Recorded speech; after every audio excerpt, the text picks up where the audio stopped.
نستعينه ونستغفره ونؤمن به ونتوكل عليه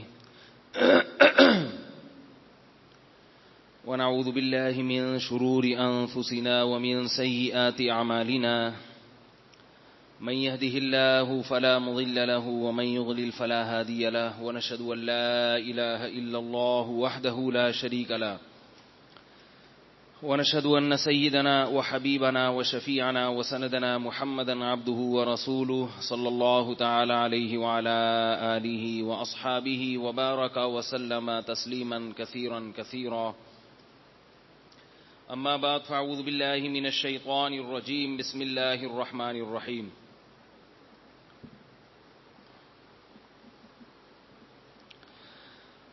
يا أيها الذين آمنوا كتب عليكم الصيام كما كتب على الذين من قبلكم لعلكم تتقون أياما معدودات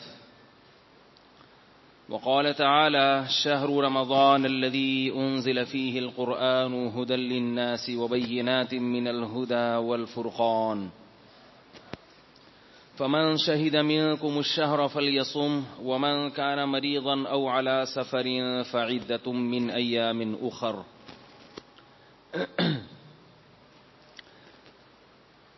1438 ہجری کا رمضان المبارک شروع ہونے والا ہے.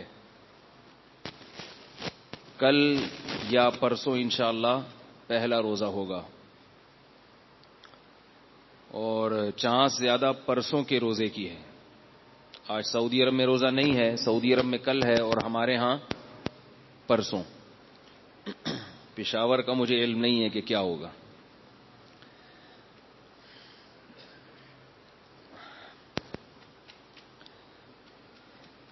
جون میں رمضان شروع ہو رہا ہے, یعنی مئی کے اختتام میں, اور یہ پاکستان میں سخت ترین روزے ہوتے ہیں, مئی, جون, جولائی, اور اس میں بھی سب سے سخت ترین رمضان جو ہے وہ جون کا ہوتا ہے جو اس دفعہ ہوگا.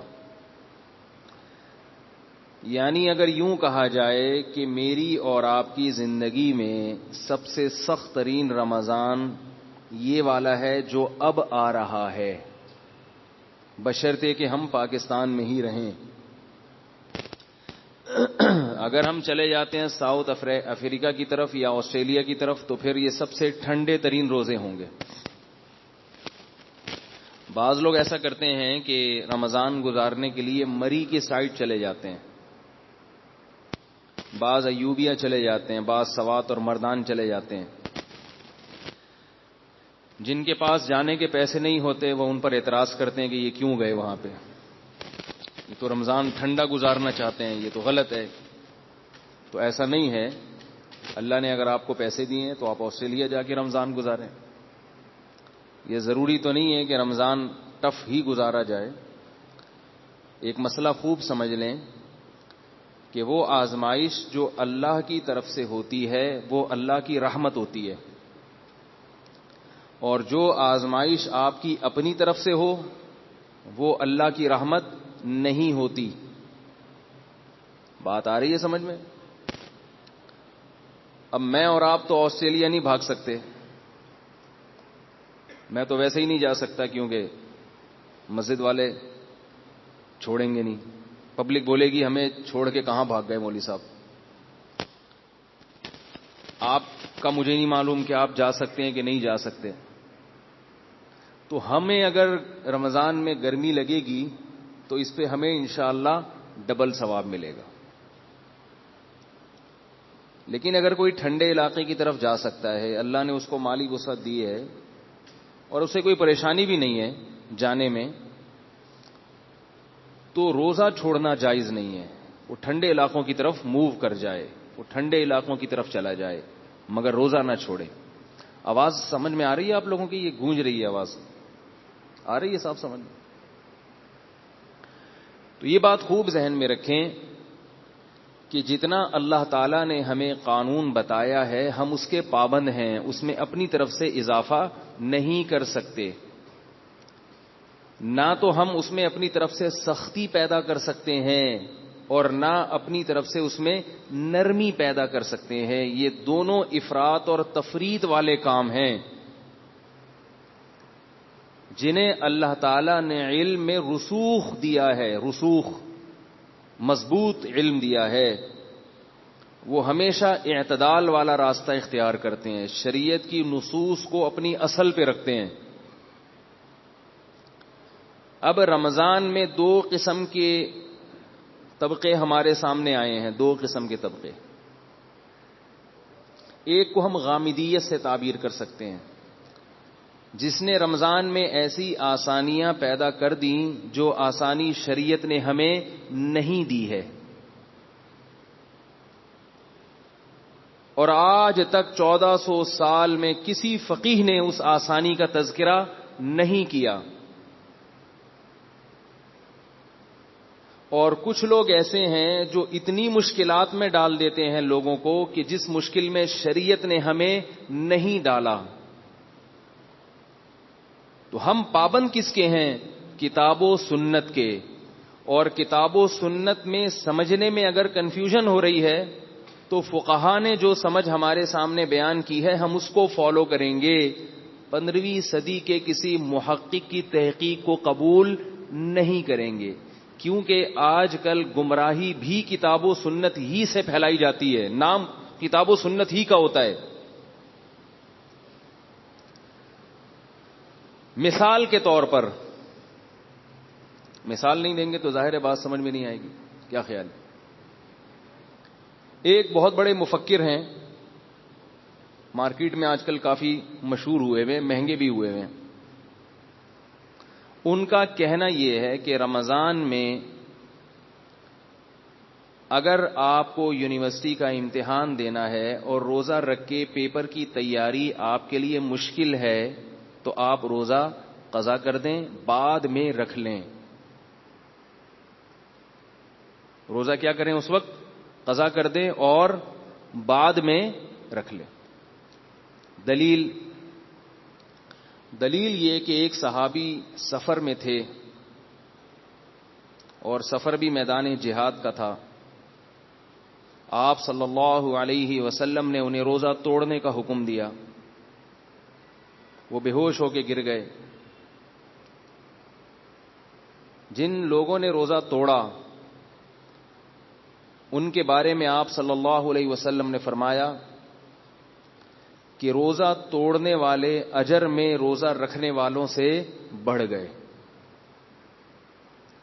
تو اب استدلال اس طرح سے کیا ہے کہ دیکھو تکلیف اور مشقت میں نبی صلی اللہ علیہ وسلم نے روزہ چھوڑنے کا حکم دیا ہے,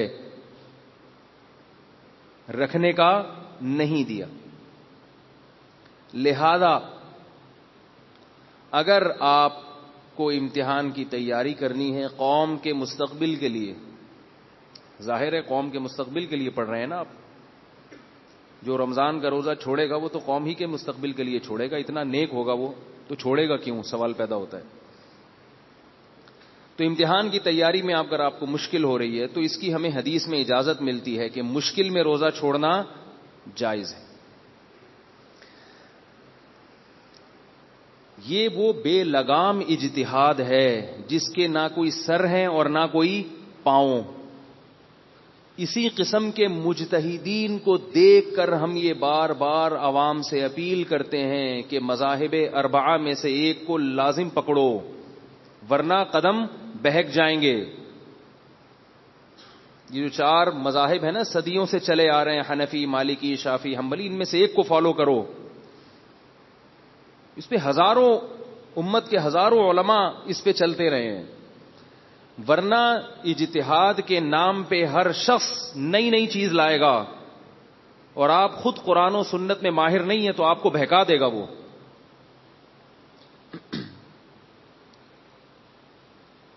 یہ بات یاد رکھیں, نبی صلی اللہ علیہ وسلم نے جو ان صحابی کو روزہ توڑنے کا حکم دیا یا چھوڑنے کا حکم دیا وہ اس لیے نہیں کہ ان کو مشقت ہو رہی تھی, اس لیے کہ وہ سفر میں تھے اور سفر میں قرآن نے روزہ چھوڑنے کی اجازت, بولو بھائی, دی ہے. نبی صلی اللہ علیہ وسلم نے ارشاد فرمایا لیس من البر الصیام فی السفر، سفر میں روزہ رکھنا نیکی نہیں ہے. لیکن دوسری احادیث سے اور دوسرے دلائل سے پتہ چلتا ہے کہ سفر میں اگر مشقت اور تکلیف زیادہ ہو تو روزہ رکھنا نیکی نہیں ہے. اجازت دی ہے سفر میں روزہ رکھنے کی، رکھ بھی سکتے ہو اور چھوڑ بھی سکتے ہو. رکھنا کب افضل ہے؟ جب زیادہ تکلیف نہ ہو تو رکھنا افضل ہے تاکہ رمضان کی فضیلت حاصل ہو جائے. اور اگر تکلیف زیادہ ہو رہی ہے تو چھوڑنا افضل ہے. لیکن اس تکلیف کا تعلق کس سے ہے؟ سفر سے. اب چونکہ سفر میں روزہ چھوڑنا جائز ہے، چاہے تکلیف ہو یا نہ ہو. ہوائی جہاز کا بھی اگر سفر ہے تو آپ روزہ چھوڑ سکتے ہیں. حالانکہ غریب آدمی کے لیے اپنی جھونپڑی میں روزہ رکھنا مشکل اور ہوائی جہاز میں روزہ رکھنا آسان، مگر شریعت اسے کہہ رہی ہے کہ جھونپڑی میں روزہ رکھنا پڑے گا اور جہاز میں روزہ چھوڑنے کی تمہیں اجازت ہے.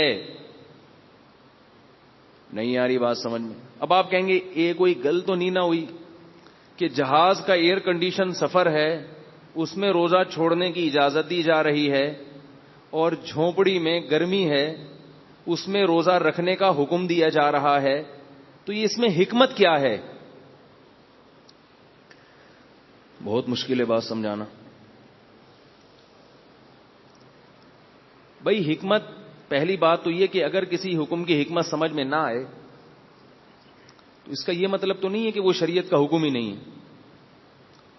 نماز کی حکمت سمجھ میں آتی ہے. ظہر کی ہم 4 رکعتیں پڑھتے ہیں اپنے مقام پہ، جہاز میں کتنی پڑھتے ہیں؟ آپ کہیں بھائی جہاز تو ہوا میں اڑ رہا ہوتا ہے تو وہاں تو پریشانی ہوتی ہے، جگہ نہیں ملتی. جہاز ایئرپورٹ پہ اتر گیا، آپ یو کے گئے ہوئے ہیں 15 دن کے لیے، لندن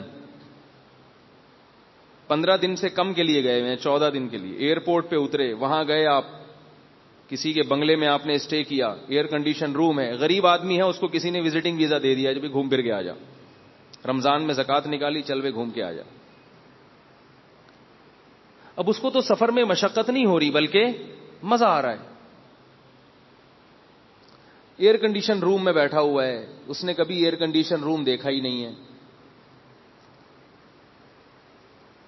اور 14 دن کا اسٹے ہے اس کا. 14 دن سے پہلے 15 دن سے پہلے وہ واپس آ جائے گا. تو وہاں ایئر کنڈیشن روم میں ظہر کی وہ کتنی رکعتیں پڑھے گا؟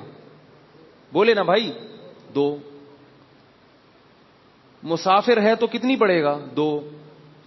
اب وہ یہ کہہ سکتا ہے کہ مجھے تو اپنے جھونپڑے میں پڑھنا مشکل تھا، وہاں میرے لیے 4 ہیں اور یہاں کتنی ہیں؟ 2 ہیں. تو ہم اسے کہیں گے کہ اللہ تعالی نے سفر میں قصر کی اجازت دی ہے، مشقت اور تکلیف میں قصر کی اجازت نہیں دی ہے. نماز میں اختصار پیدا کرنا، اس کا تعلق مشقت اور تکلیف سے نہیں ہے، اس کا تعلق سفر سے ہے. سفر میں تکلیف نہ بھی ہو تو بھی 4 کی 2 ہیں، مقام پہ تکلیف ہو تو بھی 2 کی 4 ہیں.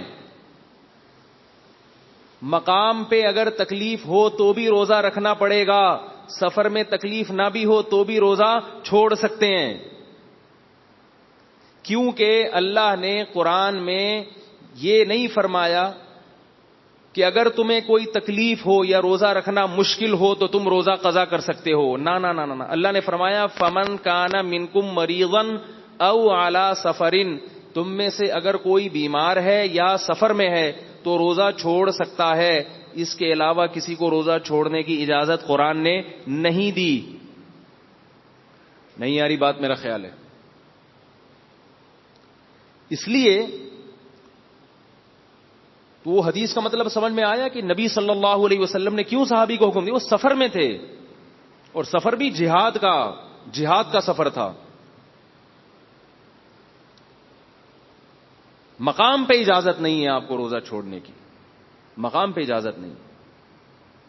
اب اس حدیث سے اگر آپ استدلال کر کے کہتے ہیں کہ مقام پہ بھی مشقت کی وجہ سے روزہ چھوڑ سکتے ہیں، یونیورسٹی کے طالب علم کو امتحان دینا ہے، ایکچولی پیپر کی پریپریشن کرنی ہے اس نے، تو وہ معیار کیا ہے کہ کتنی مشقت ہوگی تو چھوڑ سکتے ہیں اور کتنی ہوگی تو نہیں چھوڑ سکتے. ایک آدمی کہتا ہے مجھ سے یونیورسٹی کے پیپر میں تیاری نہیں ہوتی اس لیے میں روزہ چھوڑ سکتا ہوں. دوسرا کہتا ہے رمضان میں مجھ سے گڑھا نہیں کھودا جا سکتا, میں مزدور ہوں اس لیے میں روزہ چھوڑ سکتا ہوں. تیسرا کہتا ہے رمضان میں مجھ سے بس کا سفر روزہ رکھ کے نہیں ہو سکتا, میرے پاس ٹیکسی کے پیسے نہیں ہیں, میں W11 میں نہیں جا سکتا, لہذا میں روزہ چھوڑ سکتا ہوں. اب ہم غامدی صاحب سے پوچھیں گے کہ آپ بتائیے کوئی تھرمامیٹر کہ اس میں کس کی بات معتبر ہے, اور کوئی وہ کہیں گے یہ اللہ اور بندے کا معاملہ ہے. تو اللہ اور بندے کا جو معاملہ ہے اس میں بھی کرائٹیریا تو ہوگا نا, کوئی مفتی کے پاس کوئی معیار تو ہوگا کہ مفتی کہے کہ اتنا لیول مشقت کا ہے تو اللہ تمہیں معاف کر دے گا, اور اس سے کم ہے تو معاف. تو پوچھنے والے کو ہم کیا بتائیں گے کہ کتنی مشقت کتنی پریشانی. اگر آپ کہیں کہ اتنی پریشانی ہو کہ امتحان میں اگر تیاری نہ کر سکا تو فیل ہونے کا خطرہ ہے, تو فیل ہونا یہ اس کی ہیڈک ہے. مزدور یہ کہہ سکتا ہے کہ مجھے رات کو دہاڑی نہیں ملے گی, اس کا فیل ہونا اتنا بڑا عذر نہیں ہے, میری دہاڑی گئی تو یہ زیادہ بڑا عذر ہے. تو آپ مزدوروں کو بھی اجازت دو گے روزہ چھوڑنے کی. پھر دوسرا کہہ سکتا ہے کہ میں ایئر کنڈیشن, میں بھوک پیاس کا عادی نہیں ہوں, میں W11 میں سفر بھوکا پیاسا ہو کے نہیں کر سکتا, میں آفس کی چھٹیاں کروں گا, مجھے جاب سے نکال دیا جائے گا, لہذا یہ میرا عذر ہے, میں رمضان کا روزہ چھوڑ سکتا ہوں. تیسرا کہے گا کہ میں چونکہ ڈیفنس میں پیدا ہوا ہوں, میں روزہ رکھ کے ایئر کنڈیشن گاڑی میں بھی سفر نہیں کر سکتا, میرا دل ہی نہیں لگتا آفس میں. یہ سب چیزیں ہیں, لوگ کرتے ہیں یہ باتیں.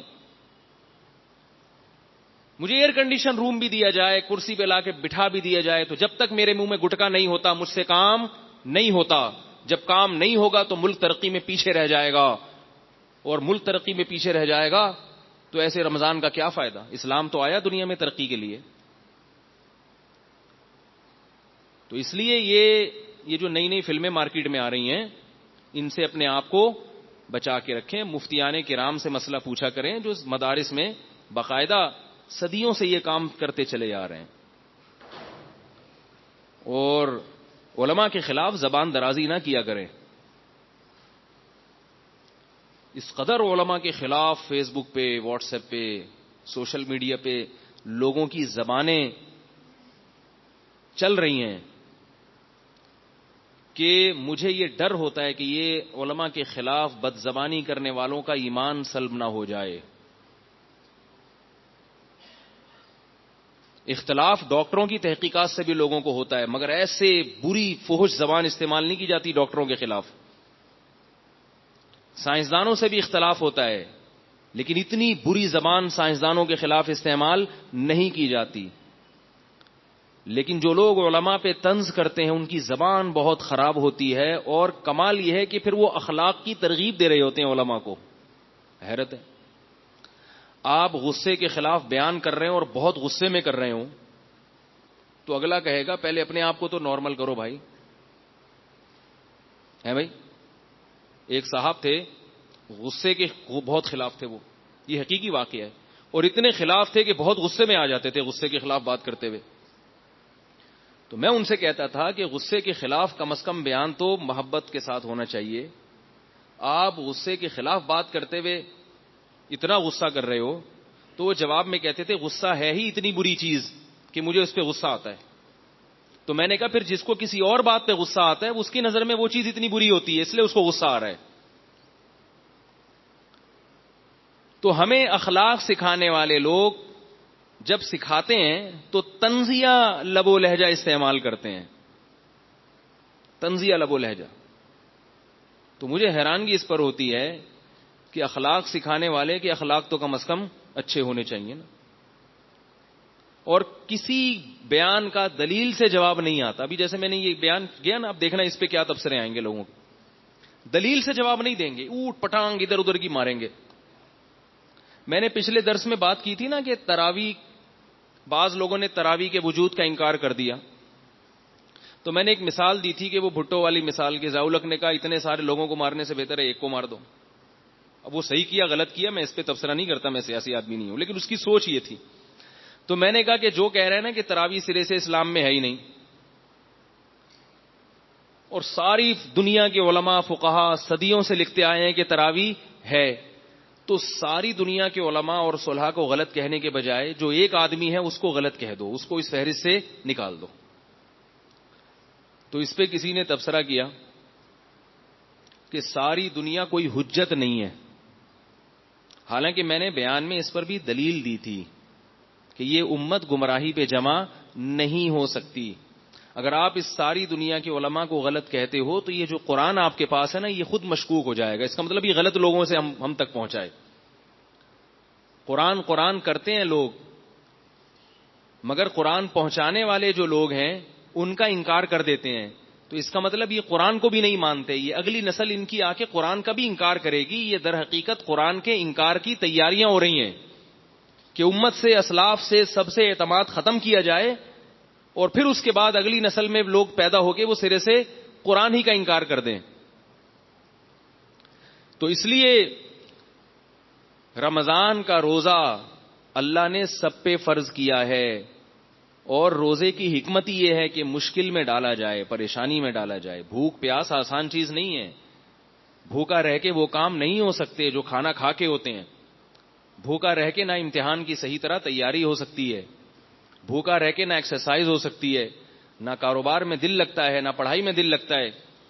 مگر اللہ کا حکم ہے کہ اگر تم یہ سمجھتے ہو کہ میں نے تمہیں بنایا، یہ رزق میں تمہیں دیتا ہوں، امتحان میں کامیابی میں تمہیں دیتا ہوں، اور اس دنیا کے امتحان کی نسبت وہ جو آخرت کا امتحان ہے وہ اس سے زیادہ بڑا امتحان ہے. آپ کو یونیورسٹی میں پیپر دینے ہیں اور آپ چاہ رہے ہو کہ میرا MBA کمپلیٹ ہو جائے، اگر میں نے روزہ رکھا تو میں امتحان میں ناکام ہوں گا. تو اللہ کہتے ہیں کہ اگر تم مسلمان ہو تو اس سے بڑا بھی ایک امتحان ہے. کافر میں اور مسلمان میں یہی فرق ہے. مسلمان ان چھوٹے چھوٹے امتحانوں کو اصل نہیں سمجھتا، اصل امتحان اس آخرت کے امتحان کو سمجھتا ہے. ہم اس ترقی پہ 100 مرتبہ لعنت بھیجتے ہیں جس ترقی کی وجہ سے اس کائنات کو بنانے والا اللہ ہم سے ناراض ہو جائے. ایسی ترقیاں پہلی امتوں نے بہت کی ہے. وما بلغوا معشار ما آتیناہم، اللہ قرآن میں فرماتے ہیں تم ان کی ترقی کے 10ویں حصے کو بھی نہیں پہنچے ہو. ان کی ترقی کے 10ویں حصے کو بھی نہیں پہنچے ہو. ان کی ترقی نے ان کو کیا فائدہ پہنچا دیا؟ ہم ترقی کے مخالف نہیں ہیں، نہ اسلام ترقی کے مخالف ہے، لیکن اسلام کہتا ہے کہ جب دو ترقیوں میں ٹکراؤ ہوگا، آخرت کی ترقی اور دنیا کی ترقی، تو پھر آخرت کو دنیا پر ترجیح دی جائے گی. مسلمانوں میں بڑے بڑے سائنسدان پیدا ہوئے ہیں، ترقی کی بنیاد مسلمانوں نے رکھی ہے. اسلام کے دنیا میں آنے سے پہلے لوگ ترقی کے لفظ سے بھی آشنا نہیں تھے، جہالت میں پڑی ہوئی تھی دنیا. تو اسلام ترقی کے خلاف نہیں ہے، مگر اسلام کہتا ہے کہ جب دو ترقیوں میں ٹکراؤ ہوگا تو پھر کون سی ترقی؟ آخرت کی ترقی. ایک صاحب کہنے لگے خواتین پردہ کرتی ہیں تو پڑھائی صحیح طرح سے نہیں کر سکتی، ایکچولی ان کو مردوں سے ڈیبیٹ کرنی پڑتی ہے، تو ایکچولی وہ یوں ہوتا ہے تو یوں ہوتا ہے. انگلش لینگویج سینٹر میں ایک صاحب تھے، ان کے ٹیچر نے ان کو جوان لڑکیوں کے سامنے بٹھا دیا کہ آپ ان سے جو بھی آپ ڈسکشن کریں، جو بھی آپ نے پڑھا ہے.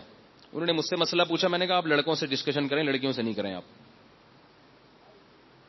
کہنے نہیں، وہ سر کا کہنا ہے کہ اس سے جو ہے نا آپ کی سوچ ڈیولپ ہوتی ہے.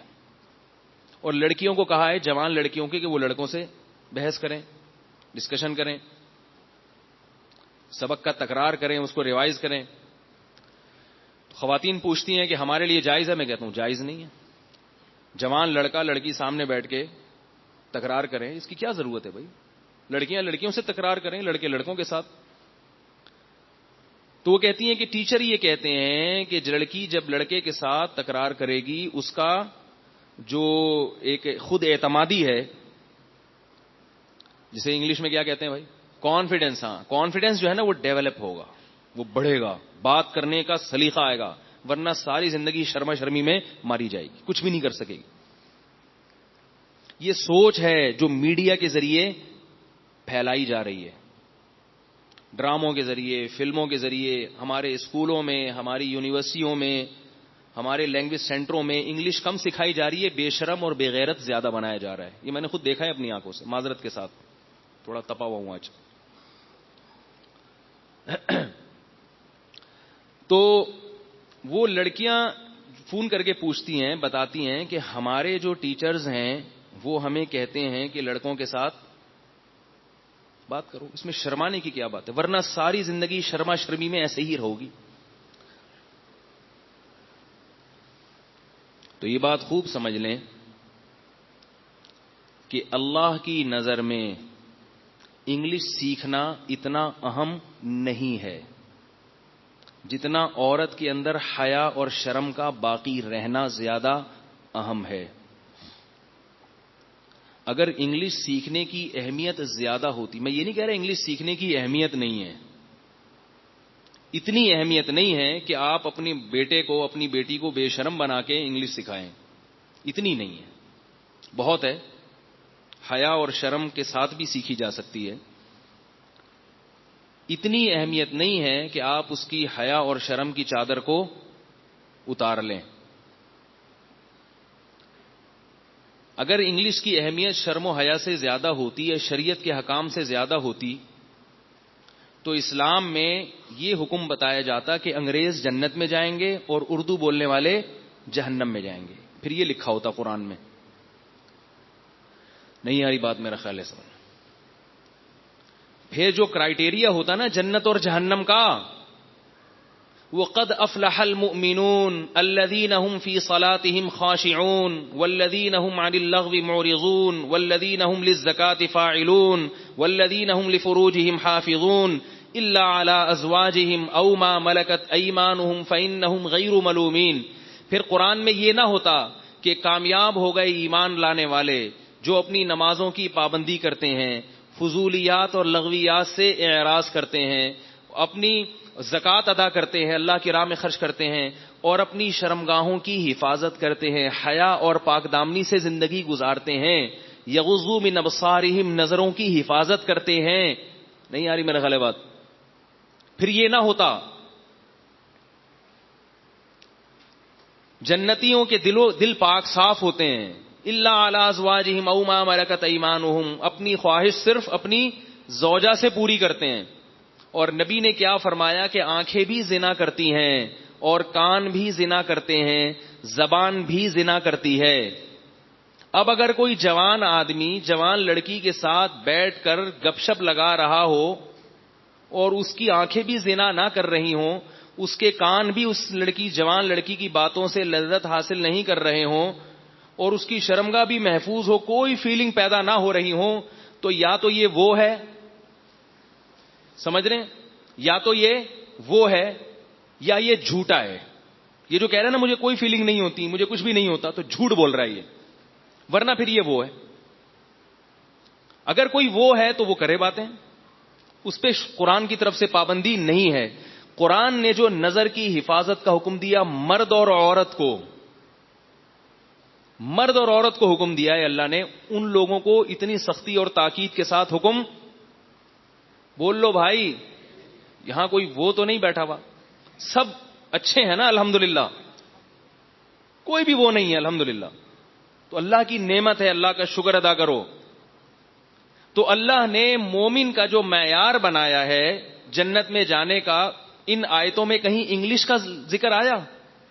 کامیاب ہو گئے وہ مومن کہ بے شک ان کی شرمگاہیں محفوظ ہوں یا نہ ہوں, لڑکیوں سے گپ شپ کرتے ہوں اور ان کے نظر کی حفاظت نہ ہوتی ہو اور گندی سوچ پیدا ہوتی ہو, لیکن انگلش اچھی آتی ہو.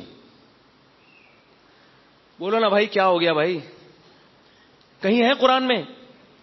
آپ جو مرضی الٹا سیدھا کریں مگر قرآن کو تبدیل کرنے کی کوشش نہ کریں.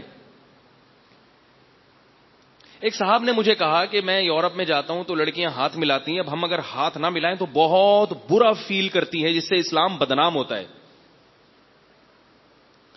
میرے پاس پتہ نہیں کیا کیا لوگوں کے کالز آتی ہیں.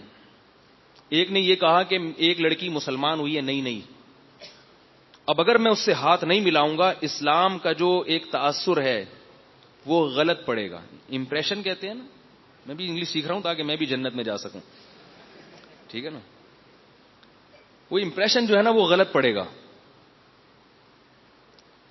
تو بھی آہستہ آہستہ اس کو میں دین کی طرف لاؤں گا, پہلے ہاتھ ملا لوں پھر آہستہ آہستہ. میں نے کہا نہیں,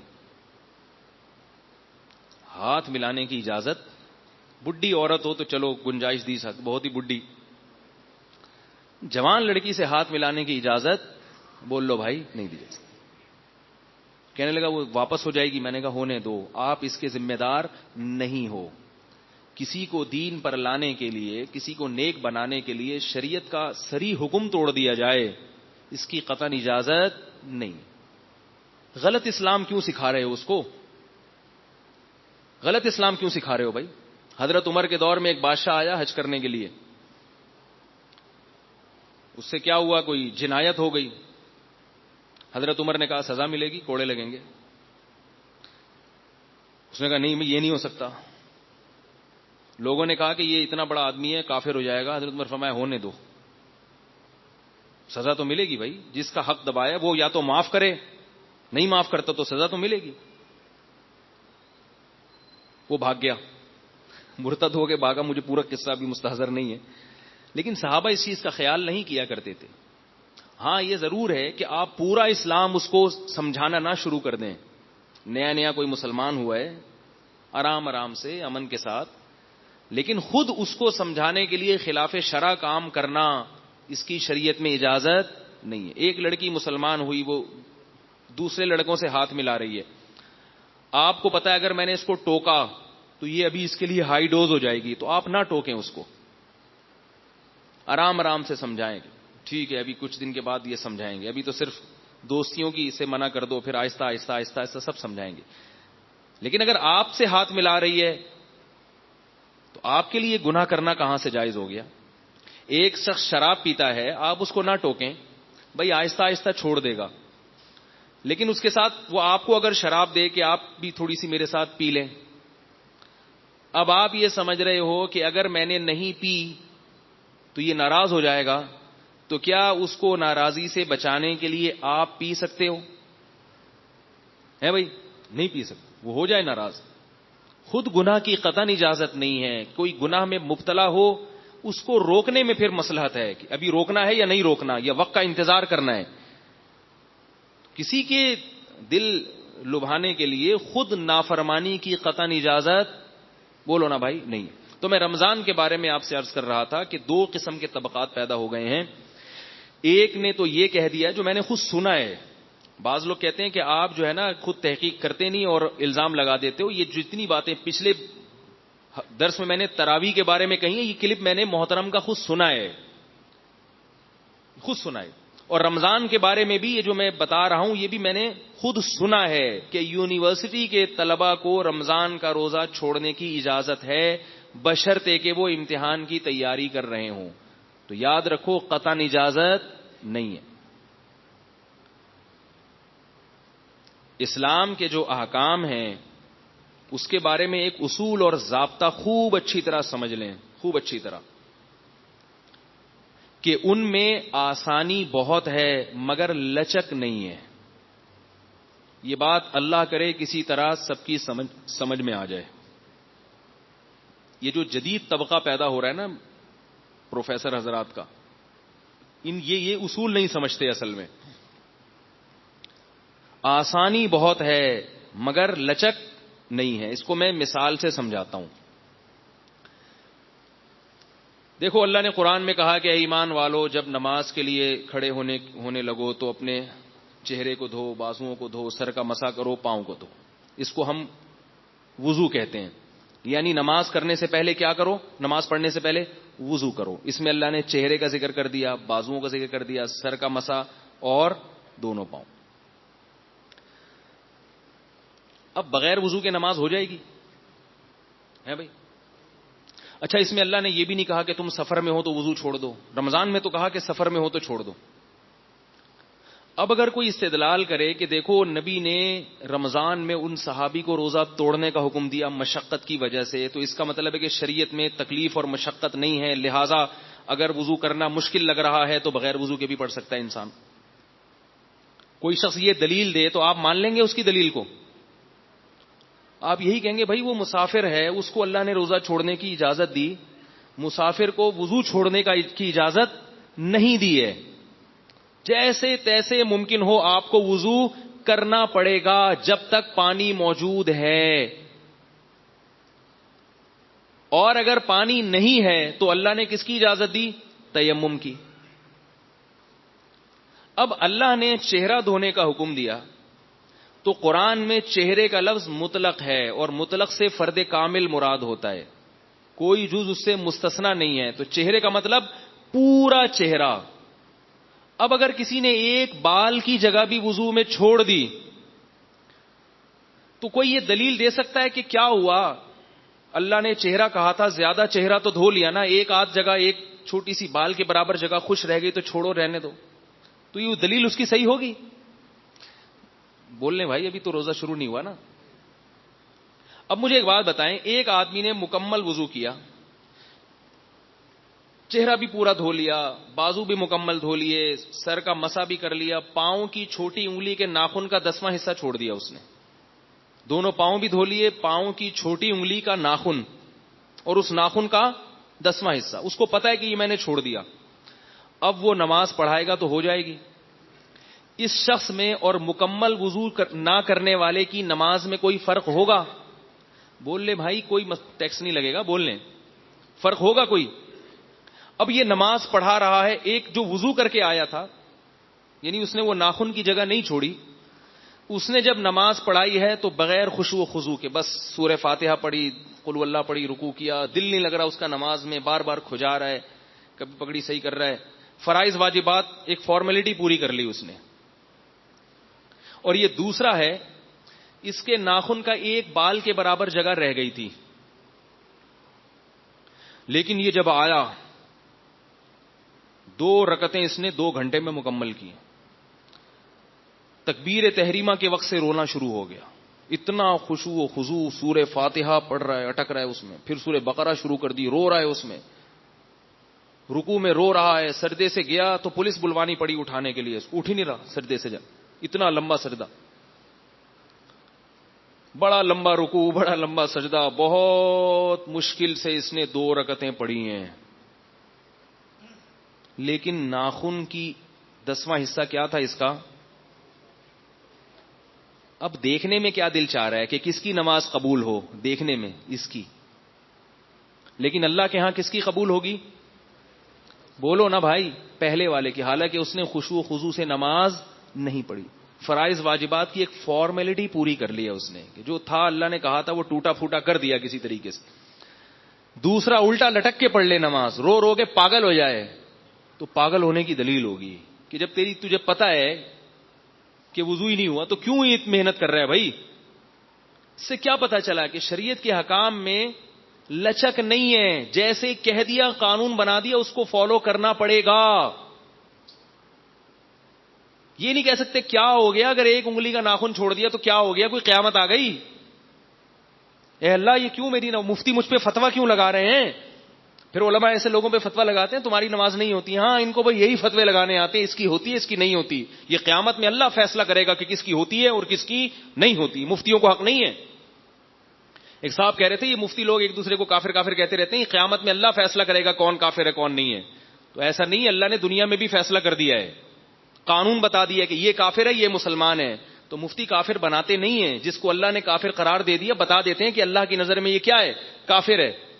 نبی کے دور میں غیر مسلم آ کے اسلام قبول کرتے تھے تو ان کو مسلم کہا جاتا تھا, اس سے پہلے تک ان کو غیر مسلم کہا جاتا تھا, کافر کہا جاتا تھا.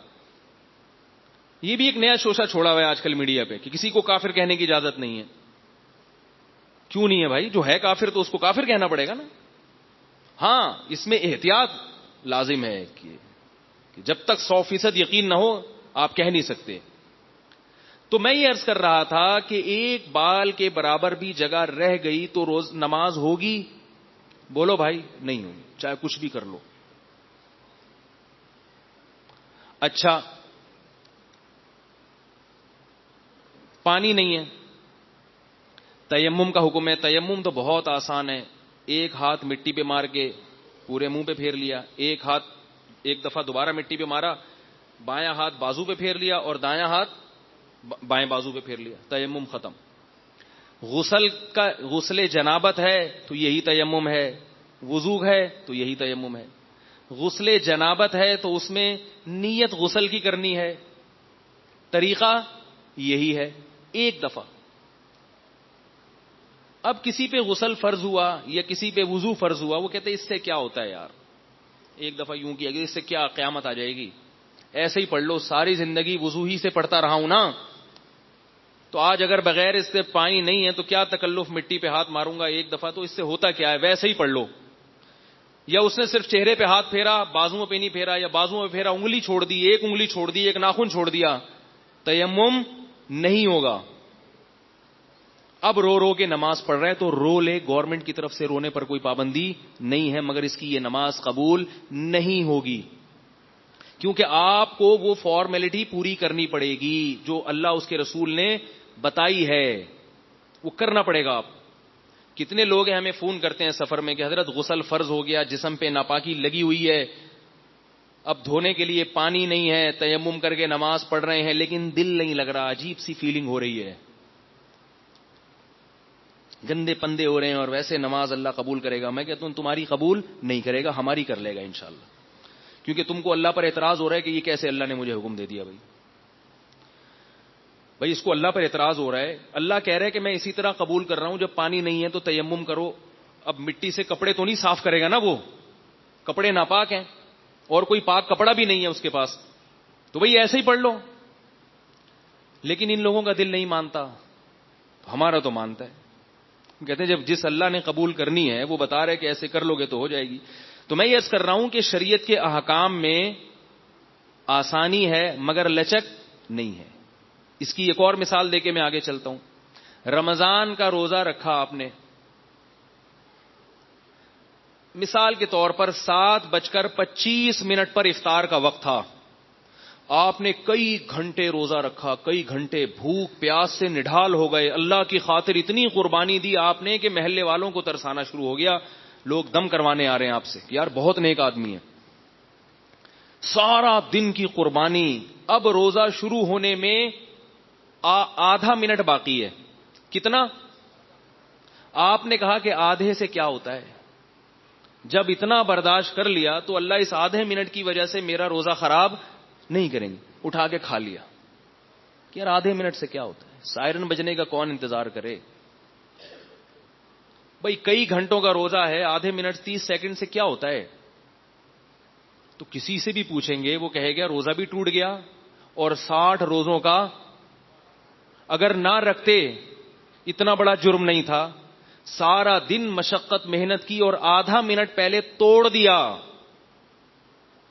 تو یہ زیادہ بڑا جرم ہے. کیوں انتظار نہیں کیا آدھے منٹ کا؟ آدھا منٹ کیا, 1 سیکنڈ پہلے بھی اگر ابھی یقین نہیں ہوا کہ غروب ہو گیا اور آپ نے کھا لیا تو یہ کھانا آپ کو بہت مہنگا پڑ جائے گا. اب کسی مفتی سے پوچھو گے تو وہ کہے گا 60 روزوں کا کفارہ ہے. اب جدید طبقہ کیا کہے گا؟ اللہ غفور الرحیم ہے. ایک میرا بھائی جو صبح سے پڑا ہوا سو رہا ہے, جس نے روزہ نہیں رکھا اور منڈ رہا ہے صبح سے, فلمیں دیکھ رہا ہے, ڈرامے دیکھ رہا ہے, اس کو کوئی سزا نہیں مل رہی.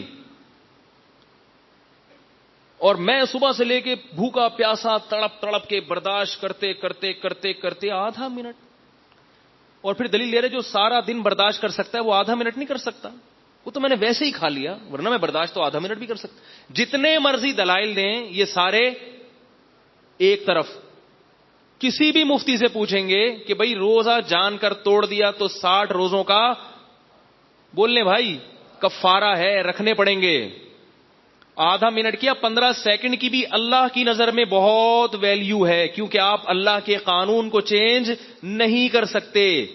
اللہ نے کہا ہے ثم اتموا الصیام الی اللیل, جب تک سورج غروب نہ ہو جائے, رات کی ابتدا شروع نہ ہو جائے, آپ روزہ اس سے پہلے نہیں کھول سکتے. تو یہ جو لاجک پیش کی جاتی ہے نا آج کل, ایکچولی یہ یوں, ایکچولی اصل مقصد تو اسلام کا یہ تھا, ایکچولی یہ تو یہ تھا, ایکچولی یہ تو یوں تھا, تو یہ سب آپ ان سے بولا کرو ایکچولی آپ ہماری سمجھ میں نہیں آ رہے. تو اسلام نے جو نصوص ہے نا, جو شریعت کی قرآن و سنت کی نصوص کہتے ہیں جو آیت یا وہ حدیث, ان میں آپ اپنی طرف سے دخل اندازی نہیں کر سکتے. اب اسی مسئلے کو آپ دیکھیں, کہ آدھا منٹ پہلے آپ کو روزہ کھولنے کی اجازت نہیں تھی. اب آپ کو یقین ہو گیا کہ سورج غروب ہو چکا ہے, یقین ہو گیا, کسی بھی وجہ سے ہو گیا یقین آپ کو. اب آپ کہتے ہو کہ یار جہاں اتنا صبر کیا ہے اللہ نے مجھے بڑے صبر کی طاقت دی ہے, اب میں آدھا گھنٹہ لیٹ افطار کروں گا تاکہ میں اپنا اسٹیمنا بڑھاؤں. نہیں یاری بات, جہاں اتنا برداشت کیا اب آدھا گھنٹہ, ساری دنیا تو اب افطار کر رہی, میں ذرا فنٹر بننے کی کوشش کروں گا, آدھا گھنٹہ لیٹ کھاؤں گا تاکہ غریبی کا اور اوور ٹائم کا ثواب بھی کماؤں. بھائی جاب کرتے ہیں تو اوور ٹائم کے بغیر آج کل لوگ کہتے ہیں گزارا نہیں ہے. تو اے اللہ میں اتنا گنہگار ہوں, پورے سال میں نے اتنی بدماشیاں کی ہیں کہ عام پبلک رکھے گی 13-14 گھنٹے کا روزہ اور میں 14.5 گھنٹے کا رکھوں گا. کیا کریں یار, کیسے سمجھائیں قاری صاحب؟ یہ باتیں ابھی سمجھ میں آ رہی ہیں, باہر نکلیں گے جب ٹی وی کے سامنے بیٹھیں گے نا, کچھ نئی نئی فلمیں مارکیٹ میں جب آ رہی ہیں آپ دیکھیں گے, وہ جدید مفکر کو حضرت حکیم اختر صاحب فرمایا کرتے تھے, یہ جو آج کل مفکر اسلام پیدا ہو رہے ہیں یہ مفکڑ ہیں. منہ پکڑ کا مطلب جو منہ میں آیا بول دی, لیکن ان کے الفاظ ایسے شائستہ ہوتے ہیں, بات چیت کا طریقہ ایسا خوبصورت ہوتا ہے کہ لوگ اس سے متاثر ہوتے ہیں کہ واہ شاہ بڑا کمال کر دیا. لوگ مجھے یہ بھی کہتے ہیں کہ آپ کیوں نہیں بیٹھتے ان کے سامنے, ہمیں کوئی بیٹھنے نہیں دیتا ان کے سامنے. یاد رکھو یہ بڑے ہوشیار ہوتے ہیں, یہ سلیکشن ایسے مولوی کی کرتے ہیں جس کے بارے میں ان کو پتا ہوتا ہے کہ یہ کچھ بھی نہیں, یہ کچھ بول نہیں سکتا بیچارہ. جب کسی پڑھے لکھے کو, میں پڑھا لکھا نہیں ہوں, میں تو بڑا جاہل آدمی ہوں, اللہ مجھے پڑھا لکھا بنا دے, لیکن ان کے خیال کے مطابق اگر کوئی پڑھا لکھا ہوتا ہے تو یہ اس سے بات کرنے کے لیے تیار نہیں ہوتے. اور یہ بات پبلک کے سامنے نہیں آتی ہے. کبھی میڈیا پہ جہاں بھی دیکھو مولوی مار کھا رہے ہیں بیچارے, اللہ ماشاء اللہ چند ایک کے علاوہ. وہ اس لیے نہیں کہ علماء کے پاس علم نہیں ہے, وہ اس لیے کہ بٹھایا ایسے لوگوں کو جاتا ہے جن کے بارے میں پتا ہوتا ہے کہ یہ کچھ نہیں بول سکتے. تو اب دیکھو آدھا گھنٹہ اگر لیٹ افطار کیا تو ثواب ملے گا. علماء کہتے ہیں روزہ مکروہ ہو جائے گا, گناہ ملے گا, اس لیے کہ اللہ کے نبی نے حکم دیا ہے کہ روزہ جلدی افطار کرو. ابھی یہ کلپ آیا مارکیٹ میں, بڑا چل رہا ہے واٹس ایپ پہ, ایک صاحب نے کلپ بنایا کہ تم لوگ روزے میں اتنا کھاتے ہو, 2 دریا پہ کھانے کے لیے جاتے ہو, شرم کرو, اس سے مہنگائی بڑھتی ہے, اور یہ سموسے بھی کھاتے ہو, رول بھی کھاتے ہو. بڑا مزاحیہ سا کلپ ہے. اس نے بہت قوم کو لتاڑا ہے کہ رمضان میں مت کھاؤ اور اتنا اچھا نہیں کھاؤ, سادی چیزیں کھاؤ. اور اس کا فوکس اس بات کو کیا ہے کہ اس سے چیزوں کی قیمتیں بڑھ رہی ہیں. آپ جو رمضان میں اتنا کھاتے ہو تو اس سے کیا ہوتا ہے, چیزوں کی قیمتیں بڑھ رہی ہیں. وہ ایسے چلا ہے مارکیٹ میں دھڑ دھڑ. مجھے اس سے اتفاق نہیں ہے. اگر کوئی رمضان میں رات کو زیادہ اچھا کھا لے کہ بھئی دن میں اتنا مجاہدہ کیا ہے تو اب رات میں بھی دال چاول کھا رہا ہے, وہ اس کو پتا ہے اگلے دن کا روزہ مشکل ہو جائے گا, گھر میں بھی بچے ہڑتال کر کے بیٹھ جائیں گے, تو کوئی حرج نہیں ہے کہ اگر آپ نے ایک ٹائم مجاہدہ کیا ہے تو اپنے نفس کو آرام دینے کے لیے دوسرے ٹائم آپ اچھا کھا لو. گھر والوں کو 2 دریا پہ لے جاؤ کھلانے کے لیے کہ بھی سارے دن کا روزہ ہے تو اب ذرا اچھا کھا لیں ہم. نہیں آ رہی بات میرا خیال ہے. فنٹر بننے کی کوشش یاد رکھ, شریعت پہ اضافے کی کوشش نہ کریں. مہنگائی جو بڑھتی ہے وہ اچھا کھانے سے نہیں بڑھتی, وہ ضائع کرنے سے بڑھتی ہے. 4 آدمی بیٹھے ہوئے ہیں اور کھانا اتنا پک رہا ہے, 10 آدمیوں کا کھانا پک رہا ہے, یہ جائز نہیں ہے. جتنا اچھا کھائیں, شریعت میں کوئی پابندی نہیں, بلکہ ہم تو کہتے ہیں اچھا کھاؤ. خراب کھاؤ گے تو طبیعت خراب ہوگی. تو اور رمضان میں کوئی اتنا زیادہ بیمار بھی نہیں ہوتا زیادہ کھانے سے. اور رمضان میں اگر آپ کم کھائیں گے تو یہ گرمیوں کا روزہ گزارنا بڑا مشکل ہو جاتا ہے. اور مجھے یقین ہے کہ جس آدمی نے یہ کلپ سنایا ہے نا وہ خود 15-20 سموسے تو کھاتا ہوگا, کیونکہ اس کی میں نے جو صحت دیکھی ہے وہ 1-2 سموسوں والی صحت ہے ہی نہیں. جو اس کی جو کلپ چلا رہا ہے نا اس کی صحت کے 1-2 سموسے تو غائب ہو جائیں گے بھائی, اس کے پتہ ہی نہیں چلے گا کہاں گئے. تو ایسی باتیں کیوں کرتے ہو جس کا نہ کوئی سر نہ کوئی پیر, اور اس کو شریعت کا حکم بنا کے. تو رمضان میں اگر آپ کو زیادہ کھانا پڑتا ہے تاکہ آپ دن کا روزہ اچھا گزار سکیں تو اس میں کوئی گناہ نہیں ہے. ضائع مت کریں, ضائع مت کریں. اور 1-2 صحت کے حوالے سے 1-2 چیزیں میں بتاؤں گا انشاءاللہ, وقت بہت کم ہے. پہلے میں یہ موضوع مکمل کر لوں. تو ایک افراط رمضان میں کیا ہوتی ہے کہ جن کو اللہ نے روزہ چھوڑنے کی اجازت نہیں دی ان کو روزہ چھوڑنے کی اجازت دی جاتی ہے، اور ایک طرف غلو یہ ہوتا ہے کہ جن کو اللہ نے چھوڑنے کی اجازت دی ہے ان کے چھوڑنے پر بھی پابندی لگائی جاتی ہے۔ اللہ نے بیمار کو روزہ چھوڑنے کی اجازت دی ہے، چاہے بیماری زیادہ ہو یا کم ہو۔ مسافر کو روزہ چھوڑنے کی اجازت دی ہے، چاہے سفر میں تکلیف اور مشقت ہو یا نہ ہو۔ البتہ تکلیف نہیں ہے تو روزہ رکھنا افضل ہے، اور بیماری میں بھی افضل ہے روزہ رکھنا۔ تو وہ بیماری جس میں روزہ چھوڑنا جائز ہے اس میں 2 شرطیں ہیں، 2 شرطوں کے ساتھ روزہ چھوڑ سکتے ہیں آپ۔ پہلی شرط یہ کہ اگر روزہ رکھا تو بیماری بڑھنے کا خطرہ ہو۔ آپ کو 99 بخار ہے، آپ نے روزہ رکھا تو 100 ہو جائے گا، تو آپ روزہ چھوڑ سکتے ہیں، چاہے چھوٹی بیماری ہو چاہے گلا خراب ہے۔ آپ کا خیال یہ کہ اگر میں نے روزہ رکھا تو دوا نہیں کھا سکوں گا، گلا مزید خراب ہو جائے گا، حالانکہ گلے کی خرابی کو کوئی اتنی بڑی بیماری نہیں سمجھا جاتا۔ آپ کو چھینکیں آ گئیں، زکام ہو گیا، آپ کا خیال یہ کہ اگر میں نے ٹیبلٹ ابھی نہیں کھائی اور ابھی نہیں سویا ٹیبلٹ کھا کے، رات تک افطاری تک انتظار کیا تو یہ نزلہ میرا، بعض دفعہ صبح سحری میں نزلہ شروع ہوتا ہے اور ٹائم گزر چکا ہوتا ہے، یعنی آپ کا خیال یہ ہوتا ہے کہ بھئی سحری کا اتنا ٹائم ہے کہ میں بھی میڈیکل اسٹور سے جا کے دوا لے کر آؤں گا تو روزہ سحری کا ٹائم ختم ہو جائے گا، اور افطاری تک انتظار کیا تو زکام بڑھ جائے گا، تو روزہ چھوڑ سکتے ہیں۔ اب اس میں کوئی آپ کو تانا دے چھینکیں آ رہی ہیں روزہ چھوڑ دیا تو اس کو بولو اللہ سے جا کے بولو، کیا بولیں گے اس کو؟ بھئی اللہ سے بولو کہ چھینکیں آ رہی تھی کیوں؟ اللہ نے جب بول دیا بیماری تو بیماری ہوتی ہے، چاہے چھوٹی بیماری ہو چاہے بڑی بیماری ہو۔ دوسرا مسئلہ یہ ہے کہ بیماری میں بڑھنے کا اندیشہ تو نہ ہو لیکن بیماری کے دیر سے ٹھیک ہونے کا اندیشہ ہو۔ آپ کا یہ خیال ہے کہ اگر میں نے روزہ رکھا تو بیماری بڑھے گی تو نہیں، لیکن جس بیماری نے 2 دن میں ٹھیک ہونا تھا وہ 2 دن سے زیادہ ہو جائے گی۔ اگر یہ 2 کنڈیشن نہیں ہے تو پھر بیماری میں روزہ چھوڑنا جائز نہیں ہے، کیونکہ روزہ بیماری کو کچھ کہہ نہیں رہا نا۔ بعض بیماریاں ایسی ہوتی ہیں بھوکا رہنے سے جلدی ٹھیک ہو جاتا ہے انسان، اور یاد رکھو زکام ایسی بیماری ہے جس میں بھوکا رہنے سے جلدی ٹھیک ہوتا ہے آدمی۔ یہ تو میں اس لیے کہہ رہا ہوں کہ کسی کو ٹیبلٹ کھانی ہو تو پھر روزہ نہیں رکھ سکتا، ورنہ عام حالات میں بھوکا رہنے سے زکام جلدی ٹھیک ہوتا ہے۔ نہیں آ رہی بات؟ تو ایسے زکام کے مریض کو روزہ چھوڑنے کی اجازت نہیں ہوگی، جس کا یہ خیال ہو کہ یعنی کھانے سے اور بیمار ہوں گا تو وہ تو اور بیمار ہوگا۔ ایک مسئلہ یہ۔ دوسرا مسئلہ بہت اہم یہ ہے کہ پریگنینسی میں یا فیڈ کرانے والی خواتین، ان کے لیے روزہ چھوڑنا جائز ہے یا نہیں ہے، یہ مسئلہ بہت زیادہ پوچھا جاتا ہے۔ تو یاد رکھو پریگنینسی کوئی بیماری نہیں ہے، یا خاتون کا اپنے بچے کو فیڈ کرانا کوئی بیماری نہیں ہے۔ لوگوں کے بہت کالز آتی ہیں اور لوگ کہتے ہیں ڈاکٹر نے منع کیا ہے۔ آج صبح ایک صاحب کی کال آئی کہ ڈاکٹر نے کہا ان کو ہر تھوڑی دیر کے بعد پانی پینا ضروری ہے کیونکہ یہ بچے کو فیڈ کرا رہی ہیں، لہذا ان کو ہر تھوڑی دیر کے بعد پانی پینا ضروری ہے۔ میں نے کہا یہ کب سے ضروری ہوا ہے؟ آدم علیہ السلام کے زمانے سے لے کر آج تک ہماری ماؤں کے دور تک تو پانی پینا، ڈاکٹروں کے ہاں تو صبح اٹھ کے 48 گلاس پانی پینا بھی ضروری ہو گیا ہے، سنا ہے؟ 48 سے تھوڑا کم کر لیں۔ ایک صاحب نے بتایا کہ ڈاکٹر نے کہا کہ صبح 6 گلاس پانی پیا کرو۔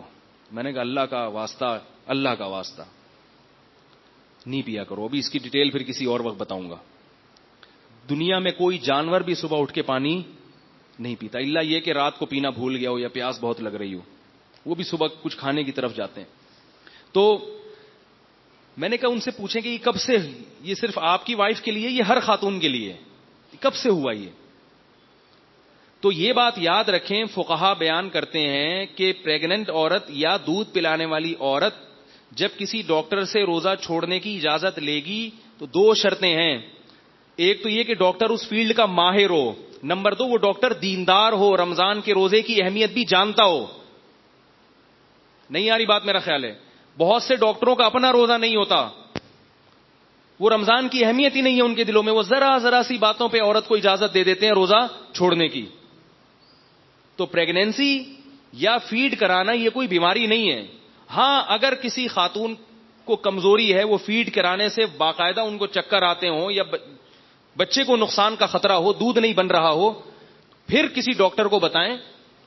پہلی بات, اگر وہ ڈاکٹر دیندار ہوگا تو وہ ایسی ٹیبلٹ آپ کو بتا دے گا کہ یا ایسی خوراکیں آپ کو بتا دے گا جو آپ مغرب سے لے کر صبح سحری تک نان اسٹاپ کھائیں, اور اس میں اتنی انرجی ہوگی کہ وہ آپ کو صبح سے لے کے شام تک ریلیکس کر دے گا, اور آپ کی یہ فیڈ کی ضرورت انشاءاللہ پوری ہو جائے گی, اور آپ کو خوراک کی چندہ ضرورت نہیں رہے گی.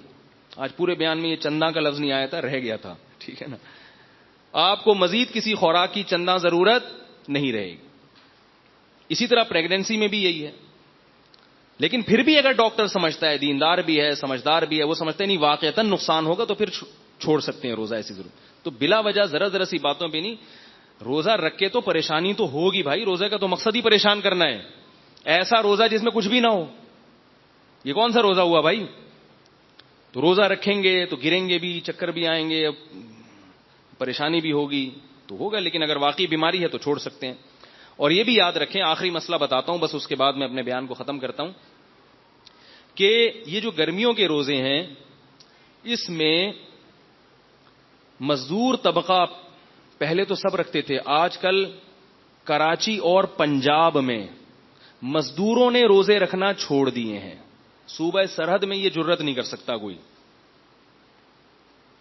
کراچی اور پنجاب میں مزدوروں نے روزہ رکھنا الا ماشاء اللہ سوائے چندے کے روزہ رکھنا چھوڑ دیا ہے. اور دلیل یہ دیتے ہیں کہ روزہ رکھ کے ہم سے مزدوری نہیں ہوتی.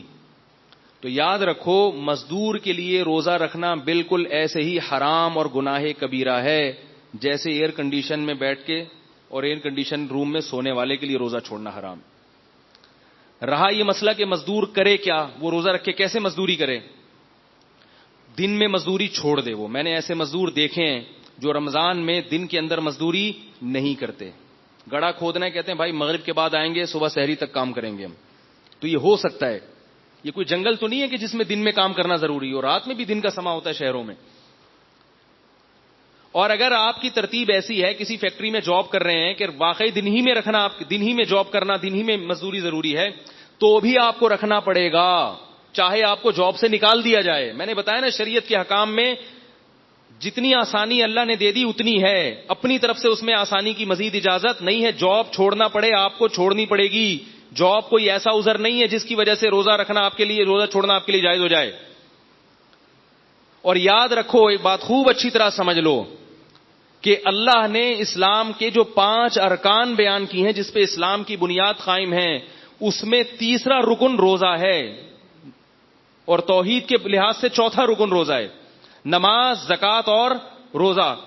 اور یہ بات یاد رکھو کہ دنیا میں کسی حکومت کے قانون کو توڑنا اتنا بڑا جرم نہیں ہے. اس کائنات کے بنانے والے کے حکم کو توڑنا بہت بڑا جرم ہے جس پر اس نے بہت بڑی سزا رکھی ہے. وہ لوگ احمق اور بے وقوف ہیں, وہ قرآن اور سنت کے مزاج سے اور اللہ تعالیٰ کے حکام سے ناواقف ہیں, جو یہ کہتے ہیں کہ ہم چونکہ روزہ رکھنے کے بہت مشقت میں مبتلا ہو جاتے ہیں, اللہ بہت غفور الرحیم ہے, معاف کرنے والا ہے, دسمبر میں رکھ لیں گے. ایسا نہیں ہے. اللہ نے غفور اور رحیم اپنے آپ کو ایسے لوگوں کے بارے میں قطعاً نہیں کہا. اللہ نے اپنے آپ کو غفور اور رحیم ان لوگوں کے بارے میں کہا ہے جن سے ماضی میں گناہ ہو گیا, اب وہ توبہ کر کے اپنی اصلاح کر رہے ہیں اور رمضان کے روزے یا جو ارکان اسلام ہیں ان کو پابندی سے ادا کر رہے ہیں. اللہ کہہ رہے ہیں ان کے بارے میں غفور الرحیم ہوں, پچھلی خطائیں معاف کر دوں گا. جو اللہ کو غفور الرحیم سمجھ کے گناہ کر رہا ہے اس کے بارے میں اللہ نے دھمکیاں دی ہیں, قل لعبادی انی انا الغفور الرحیم وان عذابی هو العذاب العلیم, میرا عذاب بہت دردناک ہے. یہ بات خوب اچھی طرح سمجھ لیں, اللہ ایسے لوگوں کے لیے غفور الرحیم نہیں ہے جو رمضان کا روزہ چھوڑ دیں. اللہ ایسے لوگوں کے لیے عزیز ذو انتقام ہے, زبردست انتقام لینے والا, اور اس کا حق ہے کہ وہ آپ سے انتقام لے. کیوں؟ اس نے سارے سال آپ کو پورے سال آپ کو کھلایا پلایا, اتنی نعمتیں دی اس نے. ہم اگر صرف خوراک پر غور کریں, خوراک پر کتنا کھاتے ہیں, کھا کھا کے بیمار ہو جاتے ہیں, کیا اس کا یہ حق نہیں ہے کہ وہ 1 مہینہ صرف دن کی روشنی میں آپ پر کھانے کی پابندی لگا دے اور آپ کہیں گے نہیں میرے لیے یہ عمل بہت مشکل ہے؟ وہ عذاب دے گا اس پر. اس میں یہ دماغ سے نکال دیں کہ اللہ کی رحمت کی امیدیں لگا کے بیٹھ جائیں کہ میں مزدور ہوں, میں یوں ہوں, میرے سے ہوتا نہیں, میرے تو یہ کرنا ہے, میرے تو ڈرائیور ہوں, میں تو. پچھلے سال دبئی میں ایک صاحب آئے, انہوں نے کہا میں ریگستان میں کام کرتا ہوں, دبئی کی گرمی اور ریگستان, اور کہہ رہے 10 بجے حالت خراب ہو جاتی ہے, کیا میں روزہ چھوڑ سکتا ہوں؟ میں نے کہا روزہ بولو بھائی, نہیں چھوڑ سکتے, نہیں چھوڑ سکتے. کہہ رہے جاب جائے گی. میں نے کہا جائے جاب, اگر چھوڑ دیا آپ نے ریگستان کی گرمی کی وجہ سے روزہ, غامدی کی باتوں میں آ کے, خدا انتقام لے گا, یہ بتا دوں آپ سے. ایسا نہیں ہے, دنیا میں کوئی حکومت ایسی نہیں ہے جو قانون بنائے اور پھر کہے جس سے دل چاہے عمل کرے, جس کا دل چاہے عمل نہ کرے. آرمی میں دیکھا آپ نے کہ صبح آپ اپنے آفس پہنچے اور شلوار قمیض میں پہنچ جائیں آپ بولے ایکچولی میری پینٹ کیونکہ دھلی ہوئی نہیں تھی, میری شرٹ کیونکہ دھلی ہوئی نہیں تھی, آرمی والے نکال دیں گے باہر, آپ کو بولیں گے آپ کو پریڈ میں کھڑے ہونے کی اجازت نہیں ہے. آپ کہیں اصل میں یوں تھا, آپ کو کہ جاؤ دفعہ ہو یہاں سے, بھاگو یہاں سے, اجازت نہیں ہے آپ کو گھسنے کی. اس لیے کہ آرمی کا ایک ڈسپلن ہے. ہاں جس میں ڈسپلن نہیں ہوتا, کوئی وہ خود ہی اس کو اپنے حکام کی اہمیت نہیں ہوتی, وہ کہتا ہے یوں کر لو تو یوں کر لو, جیسے مرضی کرو. تو یاد رکھو آرمی کی اتنی طاقت نہیں ہے, آرمی کا اتنا ڈسپلن نہیں ہے جتنا اس کائنات کو چلانے والے کا ہے. اس نے جب ایک قانون بنا دیا تو وہ پتھر پہ لکیر بن گیا ہے. اب آپ کو روزہ رکھنا پڑے گا. اگر آپ نہیں رکھتے اللہ کو غفور الرحیم سمجھ کے, تو اللہ کے عذاب کے لیے تیار رہو. پھر عذاب کے, اللہ نے قوم عاد اور قوم سمود کو تباہ و برباد کیا, اللہ نے قوم لوط کو تباہ و برباد کیا, اللہ تعالیٰ نے فرعون کو تباہ و برباد کیا. اور ان سب میں قدر مشترک چیز کیا تھی؟ نبی کے حکم کی نافرمانی, اللہ کے حکم کی نافرمانی. تو آپ کو روزہ چھوڑنے کی قطعاً اجازت بولو بھائی نہیں ہے. اللہ کے غضب کو دعوت مت دو. اور یاد رکھو دنیا میں جو اللہ کا عذاب آتا ہے نا روزہ خور پر, سب سے پہلا عذاب, اللہ اس کی طبیعت سے سکون چھین لیتے ہیں, رزق کی برکت اور رزق کی لذت چھین لیتے ہیں. روزہ خوروں کے چہروں پر نحوست سے پتہ چلتا ہے کہ یہ سکون میں نہیں ہے. کیا ہو جائے گا 2 وقت کھا کے, کیا مل جائے گا آپ کو؟ بھائی صبر کر لو تھوڑا سا.